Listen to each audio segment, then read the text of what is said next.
Hey guys, welcome back to the another video of market analysis. और आज की इस वीडियो में हम लोग एनालाइज करेंगे भाई कल के दिन में मार्केट कैसा रह सकता है। देखो, आज था मंथली एक्सपायरी और निफ्टी फिफ्टी बहुत ज़्यादा डिसअपॉइंट किया। आज के दिन में कुछ नहीं हुआ। मेरे को कल भी एक्सपेक्टेशन ये लग रहा था कि जो 2 दिन रेंज है इसके ऊपर या नीचे निकलेगा तभी मार्केट में मोमेंटम आएगा। इस रेंज के बीच में हमको कुछ नहीं मिलने वाला।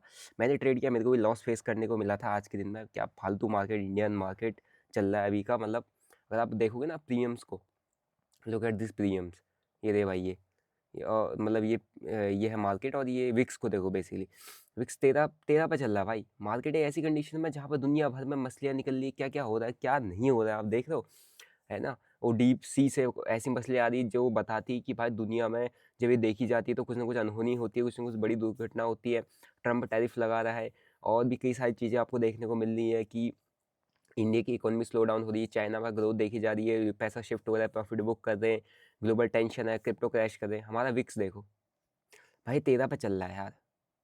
अब ये 13 पे चल रहा है तो तुम कैसे पैसा बना लोगे, मेरे को ये बताओ ना। पैसा बनेगा कैसे? या तो 10 का प्रीमियम 50 60 70 80 मारेगा है ना। या एक कैंडल का स्पाइक आएगा, उसके बाद कुछ नहीं होगा मार्केट में और पूरा का पूरा प्रीमियम मेल्टिंग होगा, बहुत तगड़ा मेल्टिंग होगा। प्रीमियम बड़े हैं, ज़्यादा मिलेंगे नहीं, खाने को नहीं मिलेंगे, सेलर को ना मिल रहे, बायर को तो भूल ही जाओ फिर। ठीक है, लेकिन बैंक निफ्टी ने लास्ट आवर में कुछ मोमेंटम दिया था। मैं तो तब तक अपने पैसे डुबा के बैठ चुका था भाई। ये देखो, ये एक स्पाइक पर कैंडल 6 रुपये का। ये देखो, स्पाइक 80 रुपये मारता है यहाँ कहीं पहली इसी कैंडल में, इसके बाद पूरा ये इसी स्पाइक में घूमता रह जाता है भाई मार्केट। अब जो लोगों ने यहाँ के इस बड़ी कैंडल में घुसे होंगे मंथली एक्सपायरी सोच के, पहले उनको डंप कर दिया है नहीं, फिर वहाँ से पंप कर दिया। क्या मार्केट चल रहा है भाई। इसलिए मैं कल शाम को क्रिप्टो करता हूँ भाई। अपन बढ़िया करके चुपचाप एक ट्रेड करो, अच्छा ट्रेड पकड़ो और अच्छा चुपचाप निकल जाओ। अभी भी मैंने एक ट्रेड अपन ने अभी शेयर किया था इधर कहीं पे, एंड अपनी कम्युनिटी के साथ ही शेयर किया हुआ था प्रॉपर एक ट्रेड, जिसको अपन अभी अच्छा चल रहा है फेवर है। बट मैंने इसको कॉस्ट प्लान कर दिया कि इसको कॉस्ट एग्जिट करना बेहतर है, क्योंकि बहुत टाइम हो गया था इस ट्रेड में। तो बहुत अच्छे, बहुत प्यारे ट्रेड चलते क्रिप्टो में। लेकिन इंडियन मार्केट का अभी हाल ऐसा हो गया, वॉल्यूम ड्रॉप होने से। एक मिड कैप अच्छा चला, बस एक मिड कैप चल रहा था आज। इसके अगर पुट के प्रीमियम देखोगे ना, तो पुट के प्रीमियम आपको चलते हुए दिख रहे होंगे। पुट में आए हुआ आप लोगों ने पैसा बनाया हुआ। मैंने इस प्रीमियम को यहाँ कहीं पे उठाया था, लेकिन विक्स के चलते मैंने इस ट्रेड को यहीं कहीं एग्जिट कर दिया। और मेरे को ऑलमोस्ट आज के दिन में जो 2-2.5 लाख रुपये के आसपास का लॉस फेस करना पड़ेगा। आपको दिखाऊंगा तो ये देखो ये है भाई।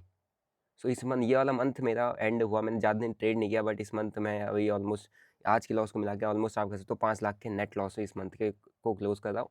ये है मेरा वो वाला ट्रेड जिस पर बढ़िया प्रॉफिट होना था। वो ट्रेड मैंने 25 26 27 पर कहीं पर काट दिया। एंड बाकी जो ट्रेड हैं जिनमें मेरे को एक्सपेक्टेशन था डाउन साइड का, सब ने मेरे को निराश किया, सब में मेरे को लॉस फेस करने को मिला। पहला ही ट्रेड मेरा बहुत गलत चला गया, उसके बाद तो अब क्या ही कह सकते हो दूसरे तीसरे ट्रेड के बाद। ठीक है। सो बाकी छोड़ो, जो गया हुआ हुआ, जो ट्रेड बने बने, जो सेटअप फेल हुआ। लेकिन अब बात करते हैं निफ्टी की। निफ्टी को मैंने डेली टाइम फ्रेम में आपको कल बताया था कि ये रेंज है, जब तक इसके नीचे नहीं तब तक कुछ नहीं। और ये लास्ट 5 मिनट में देखोगे तो सिर्फ लास्ट कैंडल आई है, वरना पूरा का पूरा दिन इसी रेंज में था। उस रेंज के अंदर आपको मैं बोला था, इस रेंज के अंदर ट्रेड करने का कोई बेनिफिट नहीं रहेगा। स्कैल्पिंग होगी, बेनिफिट कुछ नहीं रहेगा इस रेंज के अंदर। और उस रेंज के अंदर अपने को कोई भी ट्रेड नहीं मिला, है ना। मैं भी डाउन साइड का ट्रेड लेके बैठा था भाई। मैं भी एकदम से बढ़िया आज डाउन साइड मतलब बैठा था कि स्कैल्पिंग ही बन जाए, लेकिन फेल हो गया मेरा। मिड कैप में जहाँ बनना था, लेकिन उससे पहले मेरा एक ट्रेड एसएल ऑलरेडी खा चुका था। तो फिर मिड कैप ने कॉन्फिडेंस लूज कर दिया क्योंकि विक्स नहीं बढ़ रहा। तो विक्स का बहुत इंपॉर्टेंट रोल होता है। मार्केट इतना अच्छा गिर रहा है, लेकिन ये रेंज में, मैं आपको कल बोला था 2 दिन रेंज में है। हो सकता है आज लोग बड़ी मूव की एक्सपेक्टेशन रखें और मार्केट आज भी रेंज में पड़ जाए। मैं आपको कल ये भी बोला था, लेकिन जब तक इस रेंज के बाहर नहीं निकलता हमारा कोई ट्रेड नहीं बनेगा बढ़िया। और इस रेंज के बाहर नहीं निकला तो आपने खुद देखा कि मार्केट के अंदर क्या हुआ। तो 3 दिन की रेंज है निफ्टी फिफ्टी के अंदर। बैंक निफ्टी तो अब हम मंथ एंड में करेंगे, क्योंकि इसको फिर ज़्यादा एनालाइज करने का कोई मतलब बनता नहीं है। इसको भी अगर मैं देखूंगा डेली टाइम फ्रेम में, एक बार चेक कर लेते हैं बैंक निफ्टी को। सो बैंक निफ्टी तो कायदे से और निफ्टी से अच्छा स्ट्रॉन्ग है, मतलब निफ्टी से ठीक है। इसमें ये चैनल बना हुआ है, इस चैनल को ध्यान रख लो। लेवल्स मैंने यहाँ पर आप लोगों के लिए शेयर किए हुए, ठीक है। फिर निफ्टी इनको साइड करते हैं। फिर निफ्टी हो गया, मिड कैप हो गया, अपने को सिर्फ निफ्टी 50 और अभी फिलहाल के लिए अब थोड़ा सा फोकस करना है सेंसेक्स में, क्योंकि यही है जो भाई प्रॉफिट करवाते हैं मेरे को। जो यही है, मतलब सेंसेक्स एक लौता बचा है भाई जिसमें मेरा हाई, मतलब एक्यूरेट थोड़ा बहुत ट्रेड चलते हैं, जिसमें मेरा कायदे से अच्छा प्रॉफिट निकलता है ना। तो मेरे को सिर्फ इंडियन मार्केट में एक सेंसेक्स ही लग रहा है, बाकी निफ्टी तो भाई मेरे को लॉस देने वाला ही लग रहा है। ओके। सो सेंसेक्स की भी बात करेंगे तो बैक टू बैक अभी एक रेंज में इसने बना दी। 3 दिन की आप रेंज मान लो कि 3 डेज रेंज है। अभी 3 डेज रेंज का अगर ब्रेकआउट ब्रेकडाउन आएगा तो आपको डेफिनेटली एक अच्छा मोमेंटम आप देखने को मिल सकता है। मे बी कल आ जाए, क्योंकि कल फ्राइडे है तो कल के दिन में आता है, और कल मंथ मे बी ये, हाँ, मंथ की क्लोजिंग, फैब मंथ की क्लोजिंग की जाएगी यहाँ पे, फिर मार्च से हो जाएगा एंड 28 फैब, और ये वाला मंथ में अब देखते हैं। इस रेंज को मार्क कर लो। ऊपर का हमारे पास लेवल है 74,000, कितना है, 74,900 आप मान सकते हो, 75,000 मान सकते हो। नीचे का जो लेवल है 74,400, 500, ये बहुत बड़ी रेंज है वैसे इसने बना रखी है। अगर मैं इसकी रेंज की बात करूँगा तो इस रेंज के अंदर इसको ध्यान रखना, क्योंकि आपको ट्रेड करने को यही सही रहेगा, क्योंकि अब फ्राइडे और मंडे और ट्यूसडे को इसका एक्सपायरी होता है। तो इस रेंज को मार्क कर लो, इसमें अच्छे मोमेंटम तब भी आ जाता है। मेरे को निफ्टी के कंपैरिजन में तो सेंसेक्स सही लगता है भाई, कुछ तो प्रीमियम मूव करता है इसके अंदर, ये देखो। सो ठीक है, ये रेंज आप मार्क कर लो, पहला चीज़। दूसरा, डोजी का हाई लो मार्क कर लो। इस डोजी का हाई लो मार्क करने में थोड़ा सा हमको कॉन्फिडेंस आ जाएगा कि किस डायरेक्शन में प्राइस जा सकता है। अगर यहाँ से हमको अपसाइड मोमेंटम मिलता है, अपसाइड ब्रेकआउट मिलता है, so then we can see upside move, और ये हमारा हो सकता है गैप फिलअप हो जाए। डाउन साइड मिलता है तो भाई डाउन साइड तो बहुत जगह है, डाउन साइड तो नॉन स्टॉप है, आप डाउन साइड के लिए वो नहीं कर सकते। लेकिन जब से यहाँ से इधर कहीं से जब गिरने लगा है ना, इसने ऑप्शन बायर को पैसा देना बंद कर दिया, मतलब बहुत कम पैसा दे रहा है भाई। क्योंकि ये चीज़ें हो रही ना, ये बहुत कम पैसा दे रही है मार्केट में, क्योंकि अब ये बहुत ईजी लग रहा है, मतलब ये मार्केट बहुत लोगों को बहुत ज़्यादा स्टेबल लग रहा है। विक्स बढ़ी रहा इंडिया के अंदर, इंडियन मार्केट्स के अंदर डर ही नहीं है लोगों के अंदर। अब डर ही नहीं है तो अब तुम क्या है, कैसे करोगे पैसा बनाने का गेम? पैसा बन ही नहीं पाएगा ना। डर होना भी तो चाहिए, पैनिक थोड़ा बहुत होना चाहिए, थोड़ा बहुत नर्वसनेस होनी चाहिए, तभी तो क्या बोलते हैं बंदा यहाँ पर ऑप्शंस के अंदर पैसा कमा पाएगा। लेकिन अब पैसे बन ही नहीं पा रहे, क्यों? क्योंकि प्रीमियम मूव नहीं कर रहे, है ना। उसका खामियाजा आज अपने को भुगतना पड़ा। कल भी परसों भी आई थिंक अपन ने लॉस बुक किया था, ठीक है। तो 2 दिन में बैक टू बैक लॉसेस की वजह से अपने को एक 4 लाख का लॉस बुक किया, एक आज बुक किया। तो अपन ये मंथ में वैसे ही मैंने 7-8 दिन ट्रेड किया था, है ना। 7-8 दिन में से 2 दिन बड़े बड़े लॉस लिए, तो मंथ नेगेटिव में ही चला गया। कल अपन ट्रेड नहीं करेंगे, मार्च में फ्रेश शुरुआत करेंगे, है नहीं। आप बुक भी ऐसी प्लान किया करो भाई, सबको लॉस होते हैं, है ना। तो लेकिन लॉस को प्लान करने का तरीका होता है हर किसी का। अपन ना ऐसे कोई लॉस नहीं है। अपन क्रिप्टो से कल मैं 4,000 5,000 डॉलर बिटकॉइन ये इथेरियम में शॉर्ट ट्रेड बना के बनाया था शाम को, अराउंड 5,000 डॉलर के आसपास। तो यहाँ कोई दिक्कत नहीं है, वो सब अपना मैनेज हो जाता है। इसलिए डाइवर्सिफिकेशन, आपको एक मार्केट नहीं चल रहा है, वॉल्यूम लो है, चल नहीं रहा, दूसरा मार्केट इतना अच्छा चल रहा है डायरेक्शन में, फ्यूचर पकड़ो भाई, हिलेगा कहीं ना कहीं तो हिलेगा। ऑप्शन करने की जरूरत ही नहीं है, फ्यूचर से बढ़िया पैसा बन जाता है नहीं। सो निफ्टी के लेवल्स की बात करते हैं। निफ्टी तो इसी रेंज में, इस रेंज को मार्क कर लो। इस रेंज का हाई लो ब्रेक होगा तभी हमारे को मोमेंटम मिलेगा। जहाँ तक ये 3 बजे की क्लोजिंग अगर आप देखोगे तो इसने लो ब्रेक किया है, और कल में भी आपको हो कहीं कल गैप डाउन ही ना दे दे, कहीं कल गैप डाउन ही ना दे दे, इस चीज़ को भी ध्यान देना, है ना। गैप डाउन ही ना दे दे कल के दिन में, क्योंकि गैप डाउन बहुत ज़्यादा हो रहे हैं मार्केट्स के अंदर। अभी 3 दिन का रेंज है, अब इस रेंज में का हाई लो मार्क करोगे तभी आपको बहुत बढ़िया सेटअप मिल जाएगा। हाई लो मार्क करने पर आपको बढ़िया डायरेक्शन मिल जाएगी कहाँ को मार्केट जा सकता है। नीचे हमारे पास बहुत इंपॉर्टेंट जोन है, 22,500 का भी फिलहाल के लिए सपोर्ट है यहाँ पे, ठीक है। 22,500 का एक लेवल है ये वाला, एंड इसके बाद अगर आप देखोगे तो नीचे हमारे पास 22,000 इज एन राउंड नंबर। इसके बीच में ये जो जगह है पूरा का पूरा गैप मार्केट, मतलब ये वाली जो जगह है इसको मार्केट आराम से slow and study cover up कर सकता है, ठीक है। 500, 400, 300, 200, ये 100 पॉइंट आपके लिए छोटा मोटा हडल बनते रहेंगे बीच बीच में। अप साइड के लिए ये गैप है, अप साइड का अगर ये गैप अगर निकलता है तो ये हमारा गैप फिलअप कर सकता है, टेस्ट कर सकता है ना। क्योंकि रेंज बना दी ब्रेकडाउन देने के बाद, तो सबके सब घुसे हैं यहाँ पे, मैक्सिमम लोग ब्रेकडाउन पे। अब ये फंसा दिए, इसने रेंज बना दिया, तो यहाँ पे जो सेलर आए हैं, रिटेल सेलर आए हैं, उनको मैंने मारेगा। मारने के बाद ये कुछ इस तरीके से तेज़ी से नीचे को गिर सकता है ना। और ऐसा भी हो सकता है कि यार यहाँ से एक बॉटम आउट होने की तैयारी में ना हो मार्केट, क्योंकि ये जो स्ट्रक्चर बन गया ना, नीचे से आप देख रहे हो ना, कहीं से बाइंग आ रही है, फिर बाइंग आ रही है, फिर बाइंग आ रही है, फिर बाइंग आ रही है, फिर बाइंग आ रही है, फिर नीचे आ रहा है, फिर बाइंग आ रही है, फिर बाइंग आ रही है, फिर बाइंग आ रहा है। तो कहीं ना कहीं अब जो इसमें ना नीचे से बायर जो है ना, ये अपना बाइंग प्रेशर दिखाना चालू कर चुके हैं, कि दिखा रहे कि भाई हाँ अब अभी तुम इतना इजीली नहीं आने देंगे, हम कोशिश करते रहेंगे, करते रहेंगे, करते रहेंगे, कभी ना कभी तो सेलर हार मानेगा, है ना। ऐसे भी हो सकता है। लेकिन अगर सेलर की आए तो फिर ये अगर कोई बड़ी नेगेटिव न्यूज़ आ गई तो फिर ये पलटा भी देगा मार्केट को, है ना। सो इस चीज़ को ध्यान रखो, ये रेंज का हाई लो मार्क कर लो। इस रेंज का हाई लो पर ही आपको बढ़िया डायरेक्शन मिल पाएगा। और कोशिश करो कि पुल बैक्स पर ज़्यादा अच्छे ट्रेड उठाओ, ब्रेकडाउन ब्रेकआउट पर ट्रेड मत करना भाई, क्योंकि ब्रेकआउट ब्रेकडाउन इतने फेक होते हैं। इंडियन मार्केट्स के ब्रेकडाउन ब्रेकआउट सिंपल सा बता रहा हूँ, सिर्फ फेक है और फेक ही रहेंगे।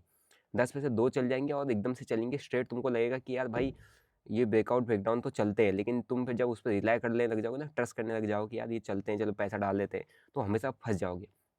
और जब ब्रेकआउट ब्रेकडाउन में बंदा फंसता है ना, फिर वो ट्रेड से निकलता नहीं है वो इतनी जल्दी। तो इस टेरिटरी में घुस चुका है, तो नीचे आप मान लो कि बहुत बड़ी जगह है नीचे आने के लिए। तो नीचे हमारे पास हर एक 100 पॉइंट पे एक सपोर्ट फॉर्मेशन होगा। हर एक 100 पॉइंट पर आप एक सपोर्ट मार्क कर सकते हो अगर आपको यहाँ से करना है। हर एक 100 पॉइंट पे 400 पे, फिर यहाँ से आप कर सकते हो 300 पे। तो नीचे के लिए हमारे पास हर एक राउंड नंबर अब एक सपोर्ट है बस। उसके अलावा नीचे हमारे पास स्ट्रॉन्ग सपोर्ट यहीं पे ही आता है, इलेक्शन डे का लो कहीं पे आता है, ये वाली रेंज का एक सपोर्ट आता है बस। ठीक है, ये है निफ्टी की बात। सेंसेक्स की बात करेंगे तो सेंसेक्स के अंदर भी अभी मेरे को ऐसा लग रहा है कि यार जो जितने यहाँ से सेलर्स बैठे ना, अरे बहुत स्लो स्लो करके सेलर्स आए हैं नीचे को, यहाँ से इस वाले सेलर्स वाला जोन मेरे को कहीं ऐसा लग रहा है कि 2 कैंडल कहीं पे ऐसी आएंगी तेज तेज, इन सब के स्टॉप लॉसेस को ट्रिगर करती हुई जाएंगी। ये मेरे को ऐसा समझ में आ रहा है, क्योंकि क्लियर एक बहुत बढ़िया सा यहाँ पे लॉलीपॉप दिया गया है सेलर्स को, आ जाओ आ जाओ आ जाओ आ जाओ, बाहर यहीं से घुसना चालू कर देते है ना, आ जाओ आ जाओ, ब्रेकडाउन दिखा के रुक गया। अब एक चीज़ ये होगा, दूसरा चीज़ ये होगा, ब्रेकडाउन दिखाया, पुल बैक दिखाया, पुल बैक दिखाने के बाद ऐसे गिर जाएगा। तो ये वाला प्राइस एक्शन भी हो सकता है। दूसरा यहाँ पे एक सिनेरियो बन सकता है, ब्रेकडाउन दिखाया है ना, यहाँ पर यहाँ तक मारा, तो यहाँ कहीं से सेलिंग आए 20 EMA के आसपास टेस्ट करने का, यहाँ कहीं से फिर ऐसे मार दिया। तो ये दो चीज़ें हो सकती है अगर मार्केट यहाँ से नेगेटिव है, मार्केट अगर वियर ट्रेंड में है, तो ये दो चीज़ों की पॉसिबिलिटीज़ बहुत ज़्यादा हाई है। ठीक है, इसके भी लेवल्स आप मार्क कर लो, नीचे का है 74,000 अभी इसके बाद निकलता है तो, एंड उसके बाद अगर आप कहोगे तो और भी नीचे हम 1000 पॉइंट की इसमें रेंज देखेंगे, सेंसेक्स 1000 पॉइंट तो ऐसे ही गिरता है, तो ये है इसकी रेंज। अगर सेंसेक्स का वाई डाटा मैं देखता हूँ यहाँ से है ना, वाई डाटा देखते हैं। एक तो कोल्ड ऐसा हो रखा है भाई कि अब ये अपनी प्रोडक्टिविटी को, हमारी हेल्थ ही ख़राब कर दी है।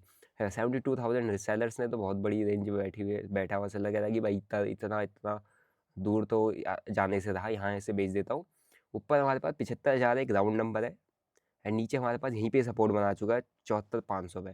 तो 75,000 जिसने शॉर्ट किया है, मतलब सेलर्स ने, तो उन्होंने यहाँ भी शॉर्ट किया नीचे 74,500 पे, और इनका ये मानना है कि 500 पॉइंट की रेंज में ये मार्केट रह सकता है टिल देन एक्सपायरी, और ये 500 पॉइंट आप में मान लो। तो नीचे यहाँ पर नियरेस्ट सपोर्ट पर बंदा बैठा हुआ, तो कहीं ना कहीं आप थोड़ा सा उनका कॉन्फिडेंस बहुत ज़्यादा हाई होगा, ऐसा मेरे को लग रहा है, क्योंकि यहाँ पर नियरेस्ट सपोर्ट है। और सेलिंग मार्केट में अगर कोई 74,500 की पुट को शॉर्ट करके बैठे हुए हैं बहुत बड़ी क्वांटिटी में, तो आप लगा सकते हो हिसाब किताब भी कहीं ना कहीं वाई चेंज इन वाई तो आपको दिन में देगा, लेकिन वाई कहना तो यहाँ पर भी एक बहुत अच्छा सपोर्ट है। ऊपर हमारे पास थोड़ा सा ऊपर जाने के चांसेस में भी यहाँ से बन सकते हैं एक अपसाइड को, क्योंकि नीचे बैठ गया और ब्रेकडाउन होने के बाद 2 दिन यहाँ मार्केट रुक गया, तो 74,500 पे बंदा बैठ गया। तो कहीं ना कहीं इनका सेलर्स का एक ये मानना है कि हल्का सा प्राइस ऊपर जा सकता है, तो सेलर्स को भी थोड़ा सा रीड करो अभी। बाकी नीचे गिरता है तो लो ब्रेक होती है, आपको लोअर लेवल्स देखने को मिल जाएगा। ऊपर हमारे पास ये जगह है थोड़ा बहुत जाने की, हमारे पास यहाँ से 75,000 तक का राउंड नंबर टेस्ट हो सकता है, 75,000 75,200 है ना, और 200 के आसपास तक का, 75,300 के आसपास तक का लेवल टेस्ट हो सकता है। और निकालना चाहे तो हो सकता है फ्रेश जो सेलर्स आए हैं मार्केट, इनको निकालना चालू कर दे एक बार से, इन सबको, सबके स्टॉप लॉसेस जाएंगे, इनको भी मारना चालू कर सकता है अगर एक बार ये थोड़ा सा अपसाइड मोमेंटम में आया। क्योंकि अगर आप देखोगे ना, काफ़ी टाइम से मार्केट गिरा नहीं, मतलब पुल चला नहीं ऊपर को, चलना भी जरूरी है भाई। एक अगर बियरिश ट्रेंड भी चला रहा है मार्केट, तो एक यहाँ से ये देखो, और ये फिबोनाची भी अगर यहीं से घूमता है ना मार्केट, तो फिबोनाची भी ये दिखा रहा है कि मार्केट करीबन इसका गोल्डन जोन तक भी जाता, तो इन सबको मारेगा, इन सब के स्टॉप लॉस मारेगा। तो मेन सेलर हैवी सेलर्स यहाँ से आए हैं, जिन्होंने यहाँ पंप करके डंप करवा दिया। अब यहाँ पर फ्रेश रिटेलर आया है, इन रिटेलर को मारने के लिए मार्केट, इन रिटेलर्स को मारने के लिए ये देखो यहाँ पर पंप करवाया, डंप करा दो, तो यहाँ पर स्मार्ट मनी घुस के खत्म किया। अब यहाँ पर रिटेलर्स को इनवाइट किया गया। जहाँ तक मेरे को लगता है कि अगर यहाँ से घूमता है ना, तो ये वाला जोन भी इसने टेस्ट करेगा, गोल्डन जोन, जहाँ से वापस हैविली शॉर्ट करेंगे। और यहाँ पर आने तक क्या होगा, इन सबके स्टॉप लॉसेस भी जाने लग जाएंगे, है ना, ये सब स्टॉप लॉस जाने लग जाएंगे। और ये यहाँ से जो अभी बियर बने पड़े हैं, ये बुल बनना चालू होंगे, और बुल बनना चालू होंगे तो हो सकता है मार्केट में अगर नीचे ही जाना, तो ये फिर मारेगा बियर बहुत तेज़ी से। तो ये चीज़ें की पॉसिबिलिटीज़ बहुत ज़्यादा हाई है। तो अपने लेवल्स इसी तरीके से मार्क करके रखो, अपनी एनालिसिस कुछ ऐसी करके रखो, क्योंकि ईजी मनी का एक्सपेक्टेशन तो कभी मार्केट में रखना मत। ईजी मनी बहुत बहुत मतलब खतरनाक चीज़ है बोलना ट्रेडिंग के अंदर, क्योंकि इजी मनी नाम की यहाँ पर चीज़ होती नहीं है। यहाँ पर आदमी बहुत बुरे तरीके से फंसता है, ट्रैप होता है, आपको बहुत सारी चीज़ों से जूझना पड़ता है, लॉसेस से जूझना पड़ता है, डील करना पड़ता है, अपने आपके इमोशंस साइकोलॉजी को मेंटेन करना पड़ता है, कंट्रोल करना पड़ता है। अपन इंडियन मार्केट ट्रेड करते हैं, अपन क्रिप्टो क्रिप्टो मार्केट ट्रेड करते हैं रात को, दोनों टाइम हमारा ट्रेड होता है, ताकि हम अपने कहीं ना कहीं अपने आप को नेट मंथ एंड के अंदर, अगर इस मंथ में मैं इंडियन मार्केट में लॉस से बैठा हूँ 4-5 लाख के, तो कहीं ना कहीं उसका 5 to 6 टाइम मेरे को क्रिप्टो मार्केट ने इजीली दिया हुआ है ना। तो ये होता है बेनिफिट अपने को मैनेज करने का। लास्ट मंथ मेरे को इंडियन मार्केट ने दिया था अच्छा खासा, मतलब 15-20 लाख रुपये के आसपास मेरे इंडियन मार्केट में मंथली बेसिस पे आप देखोगे तो ये हमारी भी मेरा मंथ, और मैंने इस पे ज़्यादा ट्रेड नहीं किया। तो लास्ट मंथ 20 लाख के आसपास अपना बना हुआ था, और इस मंथ अगर आप कहोगे देखोगे ना तो मैंने ज़्यादा ट्रेड नहीं किया। 1 2 3 3 दिन हो गए, 4 5 6 7 8, आज हो गए 9 दिन ही ट्रेड किया है मैंने। वैसे इसमें अंत कम कम दिन भी थे, पर उसमें से 9 दिन मैंने ट्रेड किया। और ये मेरा इस मंथ का थोड़ा बहुत जर्नी ठीक नहीं था, मतलब बीच बीच पे ये वाला एक ट्रेड दिन खराब हो गया और आज का दिन खराब हो गया, तो 2 दिन मेरे खराब हो गए, और ये यहाँ भी खराब हो गया। According to this account size ये 2 लाख प्लस मेरा लॉस जाना ठीक नहीं है, मेरे को ऐसा इसमें समझ में आ रहा है ना। क्योंकि 2 लाख प्लस जाने में फिर वो जो 3 जाता है वो 4 ही जाता है, तो 2 से ऊपर नहीं जाना है इस साइज में, ऐसा मैं प्लान करूँगा नेक्स्ट मंथ से। ठीक है, तो ये है भाई अपनी एनालिसिस। आई होप आपको समझ में आ रहा होगा। बाकी अपन ज़्यादा थोड़ा ट्रेड पे ज़्यादा फोकस रखते, तो आप ट्रेडिंग पे थोड़ा सा अपना ध्यान शिफ्ट करो। एनालिसिस तो आप इजीली आप करना सीख ही होंगे सबके सब, है ना। बाकी आप जिसको ज्वाइन करना तो टेलीग्राम ज्वाइन कर सकते हैं, अपना क्रिप्टो टेलीग्राम नीचे है, और इंडियन स्टॉक मार्केट में भी जो भी अपडेट्स होते हैं उसका भी टेलीग्राम नीचे आपको मिल जाएगा। 2 लाख प्लस मेंबर्स है, आप लोग ज्वाइन कर सकते हैं, लिंक डिस्क्रिप्शन बॉक्स में आपको मिल जाएगा। ठीक है, so that's it for today's video. मिलते हैं नेक्स्ट एनालिसिस में। Till then bye bye, see you, Jai Hind.